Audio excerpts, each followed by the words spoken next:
और सबको राम राम भी, और सबको राम राम भी। राम राम टीम, नमो बुद्धाय, राम राम करियो। भगवान बुद्ध का यही संदेश है। अगर आप गहराई से सोचे तो जब आप अपने आप, thank you IRS Singh ji, मंच पे विराजमान मेरे सभी सीनियर्स, मेरे सामने मेरे भाई और बहनों,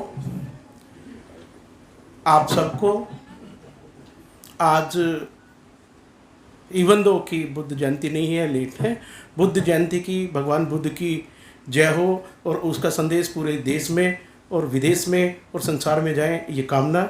और आपके भी जीवन में सब मंगल ही मंगल हो, ये मेरी कामना।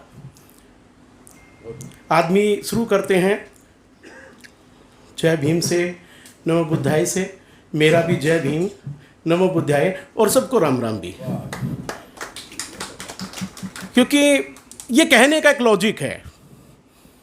मैंने बहुत सारी मीटिंगों में देखा जाके, जब हम बुद्ध की बात करते हैं, किसी पार्टी विशेष की बात करते हैं, हम नमो बुद्धाय तो कह देते हैं, जय भीम भी कह देते हैं, लेकिन साथ में उस मीटिंग में कहीं मेरे को लगता है टीस कि हम वैमनस्य की भी बात करते हैं, हम दूसरे किसी धर्म से नफरत की भी बात करते हैं, जो ना हमारे संविधान में है और ना हमारे बुद्ध धर्म में है।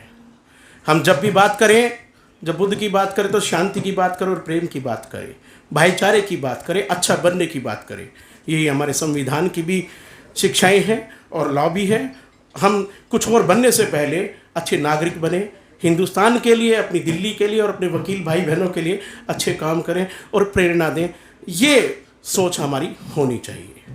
कभी भी आप देखिए, अलग अलग जाति ने और संप्रदाय ने अपने अपने संगठन बना रखे हैं और एक संगठन दूसरे समाज के व्यक्ति को वहाँ पर इनवाइट नहीं करता। हमारे देश के अंदर भी जब सिस्टम किसी बदलाव की बात करता है तो संपूर्ण रिप्रेजेंटेशन है जो, वो शायद वो नहीं हो पाता और कुछ चीज़ें हमारे ऊपर थोप दी जाती हैं। अभी मैंने देखा, ख़त्म नहीं हुआ है हमारा लोकसभा का चुनाव, 1 जून को 7वां चरण और लास्टवां चरण है। सर, क्या ये वाकई में हमारे बाबा साहब अम्बेडकर के संविधान के हिसाब से या जो ट्रू डेमोक्रेसी होनी चाहिए उसके हिसाब से चुनाव है या नहीं है? मैं सिर्फ अपने पॉलिटिकल क्षेत्र नॉर्थ वेस्ट डिस्ट्रिक्ट की बात करता हूँ, नॉर्थ वेस्ट लोकसभा की बात करता हूँ। वहाँ पर 2 कैंडिडेट हैं, मुझे वो दोनों ही पसंद नहीं है, तो मैं किसको चुनूं? नोटा सक्सेसफुल नहीं होगा, रिसेंटली आया है, ना दे तो हमारा राइट खत्म होता है। सर, मेरी बात है, आप डिसएग्री हो सकते हैं, मैं अपनी बात तो रख ही सकता हूँ ना, लेकिन मेरे हिसाब से ये ट्रू डेमोक्रेसी नहीं है।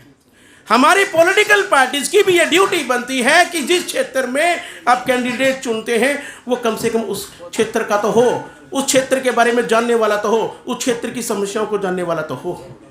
ये नहीं होता। और कोई भी आदमी जो यशमैन होता है किसी भी पॉलिटिकल पार्टी का, उसको उठाते हैं, टिकट दे देते हैं और हमारी मजबूरी होती है कि टिकट वोट देना है वहाँ पर। ये चीज़ नहीं होनी चाहिए। उसके अलावा जब सब 1 ही मिनट और लूँगा, नहीं बोलूँगा मैं ज़्यादा। उसके अलावा आप समस्या की बात करते हैं, भगवान बुद्ध ने भी बहुत अच्छी शिक्षाएं दी हैं, ईसाई धर्म ने भी बहुत अच्छी शिक्षाएं दी हैं, इस्लाम ने भी दी है, हिंदू धर्म ने भी दी है, दूसरे धर्म थे लाखों और भी धर्म होंगे। लेकिन मैं एक चीज़ दावे के साथ कह सकता हूँ, अगर आपके जीवन में कोई भी प्रॉब्लम है तो उसके जिम्मेवार आप स्वयं हो, नहीं तो आप शांति के साथ बैठ कर देख लेना और आपकी उस समस्या का समाधान करने वाला कोई धर्म और कोई देवता नहीं आएगा। आपको खुद मेहनत करनी पड़ेगी और उसका उपचार कैसे हो सकता है, उसका निवारण कैसे हो सकता है और उसकी जो मदद है, अपनी मदद जो है वो आप स्वयं कर सकते हैं और कोई नहीं कर सकता। चाहे वो पैसे की हो, चाहे वो मानसिक रूप से हो, चाहे वो शारीरिक रूप से हो, कोई भी आदमी, एक सिंगल आदमी आके बता देना कि किसी तीसरे आदमी ने आके आपकी मदद करी हो। भगवान बुद्ध का यही संदेश है। अगर आप गहराई से सोचे तो जब आप अपने आप को जान लोगे तो किसी से मदद की जरूरत नहीं होगी। किसी से कुछ कहने की जरूरत नहीं होगी। तो मैं आप लोगों से आज इस उपलक्ष्य में यही कहूँगा, इस पर्व पे यही कहूँगा, अपने आप को पहचानिए, अपनी समस्याओं को पहचानिए और उसका निवारण कैसे हो सकता है ये पहचानिए। और अगर आप ये सोचते हैं कि उस प्रॉब्लम को कोई एक्सपर्ट ठीक कर सकता है तो जाके उसकी मदद लीजिए। धन्यवाद। जय भीम, नमो बुद्धाय, राम राम। बहुत बहुत धन्यवाद वकील साहब। मैं भाई